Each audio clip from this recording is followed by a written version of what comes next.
2020년 4월 1일 수요 예배에 하나님의 말씀 다니엘서 8장 1절로 27절, 다니엘서 8장 1절로 27절의 말씀을 가지고 사람의 손을 말미암지 않고 깨어지리라는 제목으로 말씀을 전하고자 합니다. 다니엘서 8장은 다니엘이 벨사살 왕 3년에 본 이상을 중심으로 기록한 말씀입니다. 다니엘서 8장 1절을 한번 보도록 하겠습니다. 나 다니엘에게 처음에 나타난 이상 후 벨사살 왕 3년에 다시 이상이 나타나니라 라고 말씀이 되어 있습니다. 여러분, 여기 다니엘이 자신이 처음에 자신에게 나타난 이상이라고 이야기했는데 이것은 언제를 말할까요?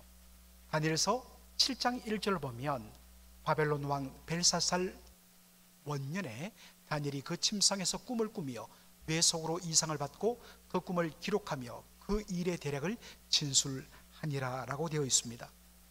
바로 바벨론 왕 벨사살 왕 원년에 주전 BC 556년에 다니엘이 처음으로 하나님이 주신 이상, 비전을 그가 보았다 했습니다. 바로 그로부터 3년 뒤에 벨사살 왕 3년에 다시 그가 이상을 보았다라고 기록을 하고 있습니다. 다니엘서 8장 2절 보면 다니엘이 이 이상을 본 장소를 소개합니다.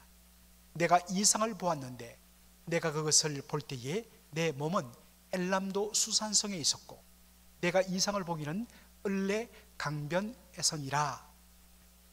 여러분, 한글 성경을 읽어보면 지금 다니엘이 있는 곳은 바로 엘람도 수산성, 그리고 구체적으로 그 엘람도 수산성의 을레 강변, 을레 커넬, 을레 운하 곁에서 그가 이상을 보았다고 그렇게 기록되어 있습니다.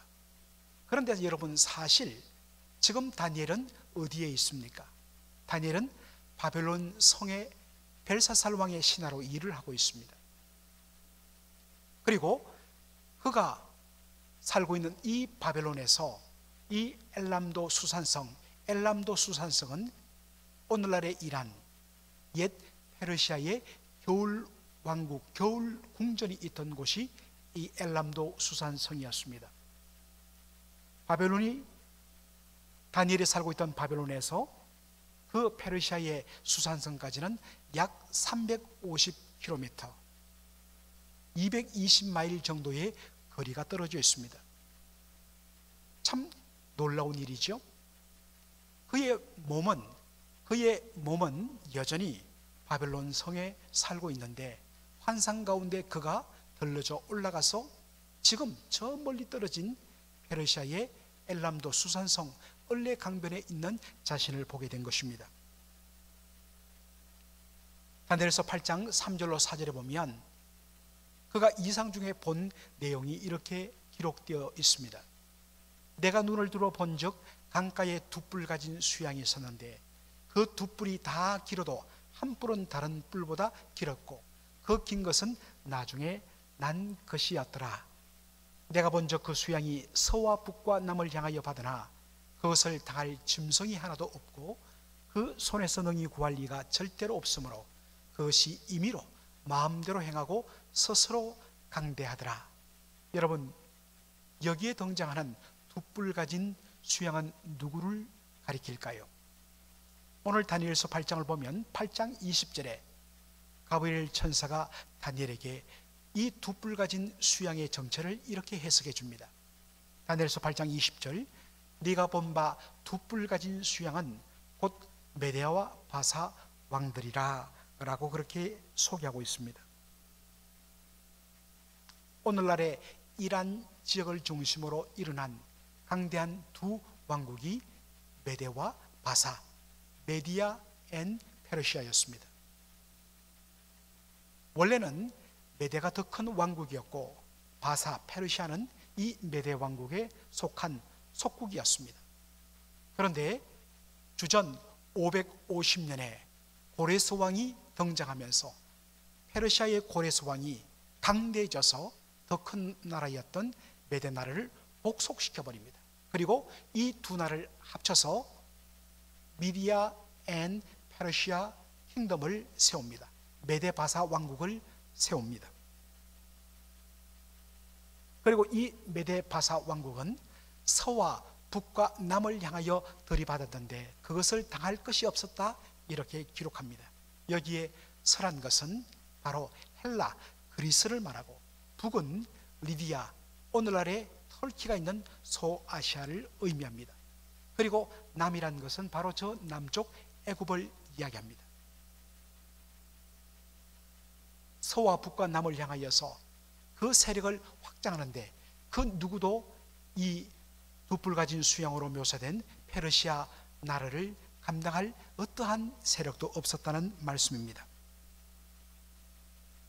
자, 그런데 잠시 장면이 바뀌면서 그런 중에 또 한 이상을 보게 되는데 다니엘서 8장 5절입니다. 내가 생각할 때에 한 수염수가 서편에서부터 와서 온 지면에 두루 다니되 땅에 닿지 아니하며 그 염소 두 눈 사이에는 현잔 뿔이 있더라. 바로 앞에는 두 뿔을 가진 수양이 나타났는데 그 다음에는 한 뿔을 가진, 현잔 뿔을 가진 한 수염수가 등장합니다. 다니엘서 8장 21절에 보면 역시 가브리엘 천사가 이 현잔 뿔을 가진 수염소의 정체를 이렇게 해석해 줍니다. 털이 많은 수염소는 곧 헬라 왕이요, 두 눈 사이에 있는 큰 뿔은 곧 그 첫째 왕이요. 여러분, 이 사람의 정체는 바로 헬라, 더 구체적으로 말하면 헬라의 마게도니아 왕국의 위대한 왕이었던 바로 알렉산더 대왕을 가리키는 것입니다. 자, 다니엘서 8장 6절로 7절 계속해서 다니엘이 본 이상의 내용을 이렇게 기록하고 있습니다. 그것이란 것은 바로 현잔뿔을 가진 수염소가입니다. 현잔뿔을 가진 수염소가 두 뿔 가진 수양, 두 뿔 가진 수양이라는 것은 메데바사 나라를 가리킨다 했습니다. 그 두 뿔 가진 수양 곧 내가 본 바 강가에 섰던 양에게로 나아가되 분노한 힘으로 그것에게로 달려가더니 7절 내가 본 적 그것이 수양에게로 가까이 나아가서는 더욱 성내어 그 수양을 쳐서 그 두 뿔을 꺾으나 수양에게는 그것을 대적할 힘이 없으므로 그것이 수양을 땅에 엎드러뜨리고 짓밟았으나 너희 수양을 그 손에서 벗어나게 할 이가 없었더라. 여러분, 여기 보면 서쪽에서부터 이 두 뿔 가진, 서쪽에서부터 현잔뿔을 가진 수염수가 달려와 두 뿔 가진 수양을 들이받았더라, 그렇게 이야기하고 있습니다. 여러분, 왜 서쪽이라고 이야기했을까요? 지리상으로 봤을 때에 페르시아의 서쪽에 헬라, 그리스가 위치하는 것입니다. 바로 이 현잔뿔을 가진 서쪽에서부터 달려오는 수염소는 누구를 가리킬까? 바로 알렉산더 대왕을 가리킵니다. 알렉산더 대왕은 그의 나이 20살에 그의 아버지 필립 왕이 독살을 당하고서 주전 336년 나이 20의 왕위에 오릅니다. 그런데 얼마나 강대하게 일어났던지 그의 나이 26살인 주전 330년에 동쪽에 있던 강대한 페르시아 제국을 멸망시켜버립니다. 그렇게 강하게 일어난 것이 바로 헬라 제국이었습니다. 그런데 이렇게 강하였던 그 누구도 동할 자 없었던 이 현잔 뿔을 가진 수염소 알렉산더 대왕의 헬라 제국은 어떻게 되었는가? 다니엘서 8장 8절의 말씀입니다. 수염소가 스스로 심히 강대하여 가더니 강성할 때에, 영어 성경을 보면 at the height of his power, 그의 권력의 정점에 이르렀을 때입니다. 수염소가 스스로 심히 강대하여 가더니 강성할 때에 그 뿔이 꺾이고 그 대신에 현잔뿔 넷이 하늘 사방을 향하여 났더라, 라고 말합니다.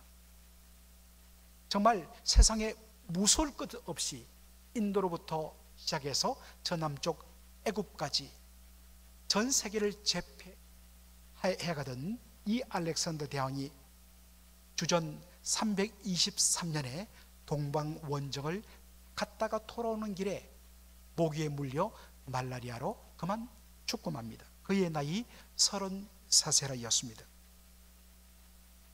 그리고 역사를 보면 그가 죽고서 그의 이복 동생이 왕위에 올랐지만 독살당합니다. 그리고 그의 바로 큰아들, 그리고 후궁의 몸을 통해서 난 그의 바로 서자 두 아들도 역시 왕위에 몇 년 있다가 다 독살을 당해버립니다. 그리고 나서는 바로 그의 네 부하 장수들이 각각 나라들을 나누어 가집니다. 그래서 그 강대한 헬라 제국은 순식간에 네 나라로 그렇게 분열하고 맙니다. 그것이 바로 다니엘서 8장 8절의 말씀입니다. 그 큰 뿔이 꺾이고 그 대신에 현저한 뿔 넷, 바로 그의 부하 장수 4명을 가리키는 것입니다. 알렉산더 대왕 사후에 헬라 제국은 4개의 국가로 분열됩니다. 카산드로스 장군이 마게도니아와 그리스를 차지하고 리시마쿠스라는 장군이 트라키아, 이 마케도니아 바로 북쪽의 땅, 그리고 오늘날 터키 지역인 소아시아를 차지하며 거기에 왕국을 세웁니다. 그리고 셀루우쿠스 장군에 의해서 오늘날 시리아 그리고 페르시아 땅에 자신의 왕국을 세우고요. 그 다음에 포톨레마이오스 장군에 의해서 팔레스타인 땅과 그 남쪽 이집트 땅에 자신의 왕국을 건설하게 됩니다. 이렇게 33살의 알렉산더 대왕이 그렇게 죽으면서 이 광대한 나라가 4나라로 쪼개어지는 것입니다. 자, 지도를 보면 이렇게 볼 수가 있습니다. 오늘날 그리스와 그리스 북부 지역에 바로 카산드로스 장군이 나라를 세우고요. 그 위쪽인 트라케와 그리고 오늘날의 소아시아의 일부 땅을 중심으로 해서 리마스쿠스 장군에 의해서 왕국이 세워집니다. 그리고 제일 넓은 땅을 차지하는 것이 바로 셀루우쿠스 장군에 의한 나라입니다. 그리고 팔레스타인과 남쪽의 애굽 땅에 포톨레마이오스 장군에 의해서 왕국이 저렇게 형성되게 된 것입니다.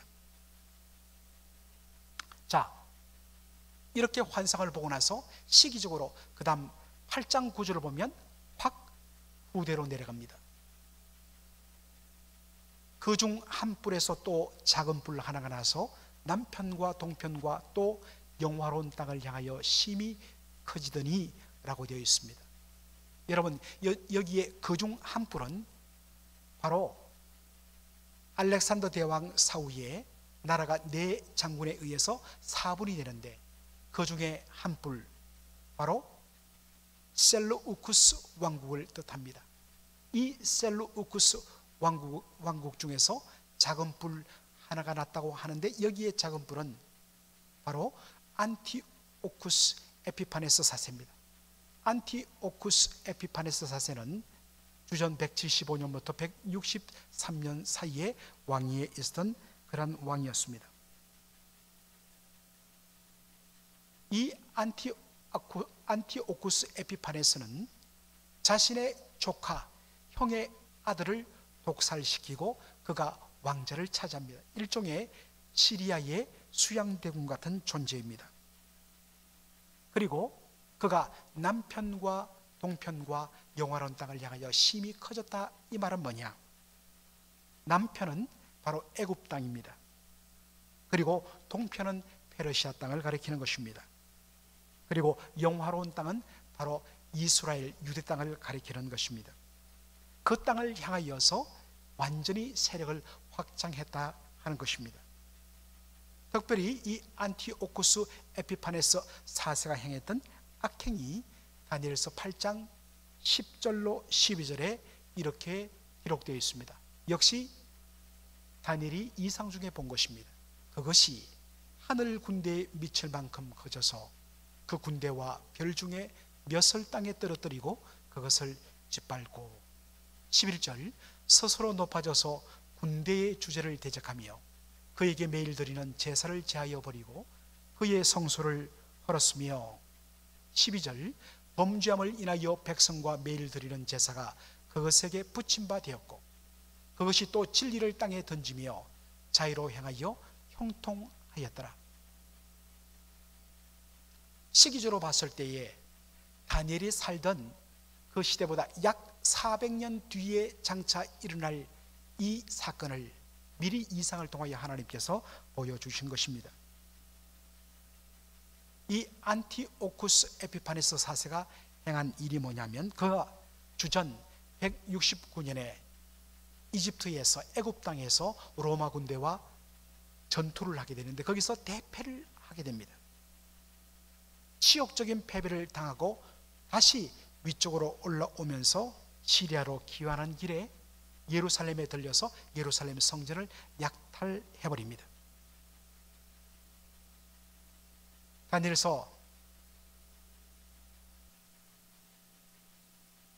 다니엘서 8장 9절에 보니까 10절에 보니까 하늘 군대에 미칠 만큼 커져서 그 군대와 별 중에 몇을 땅에 떨어뜨리고 그것을 짓밟았다.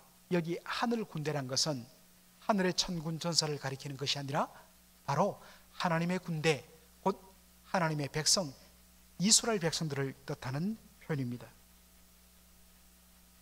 그리고 군대의 주제를 대적했다. 바로 하나님의 군대, 하나님의 백성의 주제가 누구겠습니까? 여호와 하나님이시죠. 하나님의 이름을 모독했다는 것입니다. 그리고 그가 한 일은 매일 드리는 제사를 제하여 버렸고 그의 성소를 헐어버렸으며 범죄함을 인하여 백성과 매일 드리는 제사가 그것에 붙임받았다. 이 에피파네스 4세는 매일 드리는 제사를 폐했을 뿐만 아니라 성전 한가운데 제우스 신상을 세웁니다. 그리고 성전 제단에 부정한 짐승으로 여겨졌던 돼지를 잡아서 그렇게 제사를 지냅니다. 여기 보니까 진리를 땅에 던졌다 했는데 이 말은 그가 히브리어로 기록된 모든 성경 필사본을 다 압수해서 불태운 사건을 가리키는 것입니다. 자, 그런데 참 흥미로운 표현은 다니엘 8장 12절 마지막 부분입니다. 그가 진리를 땅에 던지며 하나님의 이름을 모독하며 조롱했는데도 불구하고 그가 형통했더라 하는 것입니다. 자, 여러분 영어 성경을 보면 이렇게 됐습니다. It prospered in everything it did. 그가 행한 모든 일에 대하여서 다 prospered, 번영하고 형통했다는 것입니다. 하는 일이 다 성공적으로 잘 되고 모든 일들이 하는 일마다 다 형통했다는 것입니다. 참으로 너무나 답답한 일이죠. 하나님의 백성을 바로 죽이고 하나님의 이름을 모독하고 하나님께 드리는 예배와 제사를 다 금지시키고 하나님을 조롱하기 위해서 여호와의 성전 한가운데 제우스 신상을 세우고 그리고 제단에 부정한 짐승인 돼지를 잡아서 그렇게 제물로 바치는 이런 일을 했는데도 그가 어떻게 했다고요? 그가 한 모든 일에 대하여 다 잘되었다, 형통하였다라고 이야기합니다.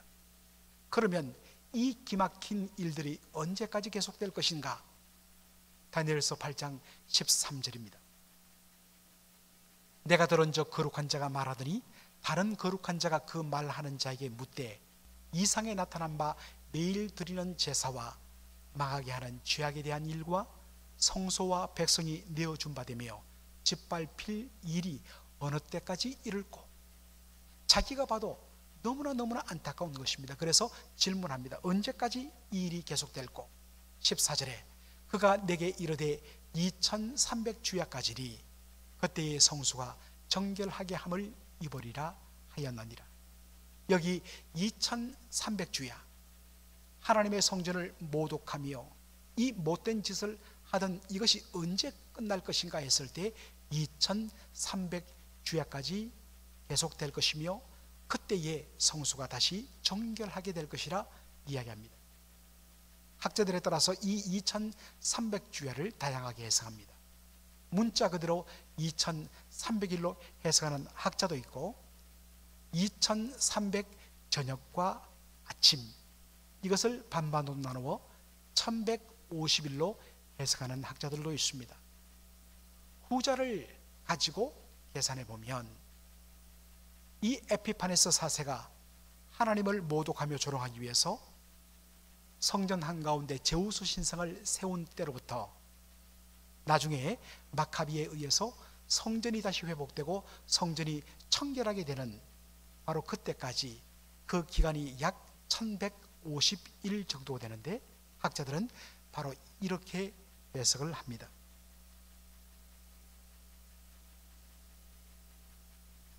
역사를 보면 주전 167년경에 대제사장 마타디아스가 그의 다섯 아들과 더불어서 하나님의 성전이 모독되고 하나님의 백성이 조롱당하는 이 일을 견딜 수 없어서 바로 에피파네스 4세를 향하여서 반란을 일으킵니다. 그리고 이 혁명운동이 시작되고 얼마 후에 대제사장 마타디아스는 죽고 맙니다. 그런데 그의 아들인 유다가 이 일을 섬기해서 바로 집요하게 에피파네스 4세의 군대와 싸웁니다. 그가 아주 독특하게 그렇게 싸움을 전개하면서 무너뜨렸기 때문에 그의 별명이 망치였습니다. 그의 별명이 망치라는 이름의 의미인 마카비였습니다. 그래서 그가 사실은 유다보다 마카비로 더 유명하게 된 것이죠. 이 유다 마카비에 의해서 약 3년간의 그러한 운동이 전개되면서 결국 에피파네스 4세의 군대를 몰아내고 완전히 무너지고 더럽혀진 성전이 다시 정결하게 되고 그가 주전 164년 12월에 하나님의 성전을 정결하게 한 후에 하나님께 다시 봉헌하는 일을 행합니다. 그래서 성경에 보면 바로 이 일을 행한 것을 기념하는 그 절기를 수전절이라 성전을 보수하며 정결하겠다. 그래서 수전절이라고 이야기하고 있습니다. 이것을 히브리어로 바로 부르면 하누카가 되는 것입니다. 하누카의 의미는 바로 하나님 앞에 봉헌했다, 데디케이션 했다라는 의미인 것입니다.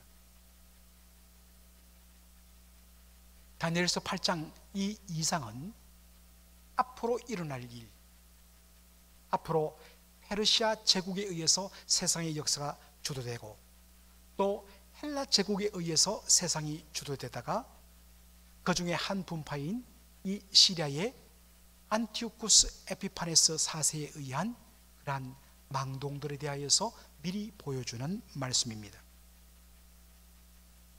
다니엘서 8장을 통해서 우리가 두 가지 큰 교훈을 보게 되는 것입니다.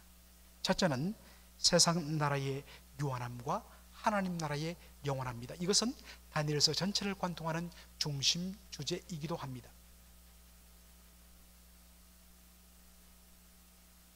우리가 아까 다니엘서 8장 4절로 5절을 보면 정말 이 두 뿔 가진 수양 곧 메데 페르시아 왕국이 서와 북과 남을 향하여서 거침없이 들이받는데 감당할 그러한 어떤 나라도 없었다 했습니다. 그리고 그것이 자기 마음대로 임의로 행하며 스스로 강대해졌다 했습니다. 그런데 어떤 일이 일어납니까? 한 뿔, 현저한 한 뿔을 가진 수염소로 그렇게 묘사된 헬라 제국에 의해서 헬라의 알렉산더 대왕에 의해서 여지없이 무너져 버리는 것을 보게 됩니다. 그런데 그 강대했던 헬라 제국의 현저한 뿔을 가진 수염소로 묘사된 알렉산더 대왕도 어떻게 됩니까? 8장 8절에 보니까 수염수가 스스로 힘이 강대하여 가더니 강성할 때에 그의 힘이 절정에 다다랐을 때에 그 큰 뿔이 꺾였다 했습니다. 천년만년 그가 정복한 땅 위에서 권세를 영원히 누릴 것처럼 보였지만 그의 나이 33세에 모기에 물려서 말라리아에 의해서 그냥 꺾여버리고 죽어버립니다. 이것이 세상 나라의 운명입니다. 이 세상 역사 가운데 그 권세가 영원한 나라는 없습니다. 이 세상에 그 어떤 권력도 영원한 권력은 없습니다. 요즘 코로나가 한참 기승을 부립니다만 당장은 세계를 집어삼키고 완전히 무너뜨릴 것 같습니다만 여러분, 영원한 병의 세력도 있을 수 없습니다. 이 세상의 모든 권세와 힘은 유한합니다. 오직 영원한 것은 하나님 나라밖에 없습니다. 바로 이 시대를 살아가면서 우리가 다시 한 번 더 눈에 보이는 현재의 강함에 눌리지 말고 그보다 더 크고 더 두려우신 우리 하나님과 하나님 나라를 바라보시는 저와 여러분의 얘기를 소원합니다. 그리고 오늘 다니엘서 8장에서는 장차 일어날 악한 왕 시리아의 에피파네스 4세에 대하여서 우리에게 교훈했습니다. 그가 하나님의 이름을 모독하며 온갖 악행을 저질렀습니다. 제우스 신상을 성전에 세웠고 제단에다가 부정한 짐승인 돼지를 제물로 바쳤습니다. 매일 드리는 제사를 금지했고 그리고 하나님의 말씀 기록한 성경들을 다 회수해서 불태워버렸습니다. 그러고도 그가 한 모든 일에 대하여서 항상 모든 것이 prosper, 번영하고 잘되고 형통했습니다. 그래서 더 기고만장했던 것 같습니다.